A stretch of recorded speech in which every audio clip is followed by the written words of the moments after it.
Hello everyone, this is Matt Thome from Michigan Tech. Today I want to talk about the shock method and plyometrics. And I'm going to get into a little bit of background to begin with, but I want to make this lecture as practical as possible. So before I start, these are essentially my three references for this topic. I've had the pleasure of being able to learn from Natalia Verkshonsky, Dr. Michael Yessis, and Yosef Johnson in the area of plyometrics and jump training in terms of the history as well as the application of these methods. So while I am certainly the person who has organized this information in this lecture, the credit goes to these people in terms of where the information has come from.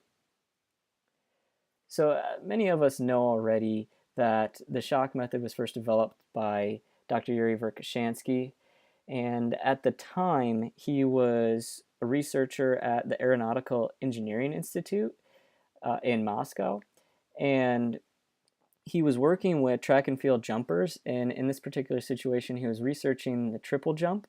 And what he discovered was that the force during the last contact phase before their takeoff was upwards of 300 kilos. And now recent measurements have recorded even higher levels of force than that. But remember, that's only on one leg. So what he was trying to do was search for an exercise that reproduced those same force outputs or similar force outputs. He couldn't do that with squatting or even quarter squatting. So he had to come up with something new. And if we take a look at Dr. Verkhoshansky's so-called definition of specificity, we see the fifth criteria I've underlined here, magnitude of force and duration applied. So while some of the exercises I may present here might not fit our picture of specificity in terms of the range of motion or emphasis portion of range of motion as it relates to the competition movement, we have to look at specificity from multiple angles, and the magnitude of force in terms of specificity is another that is extremely important when we're preparing our athletes. So as legend goes, Verkhoshansky really only had access to a stairwell in this engineering institute. They didn't have any facilities or indoor facilities, at least during the winter. And what he discovered was that it would be possible to obtain a very high force using the kinetic energy of the falling human body. So he had his athletes step off these steps, drop down, and jump up as high as possible. And this exercise became known as the depth jump and was the beginning of the shock method and plyometrics as we know it.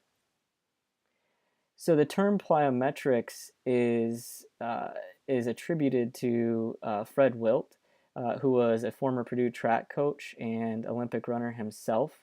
He corresponded through letters with Verkhoshansky in the 1960s.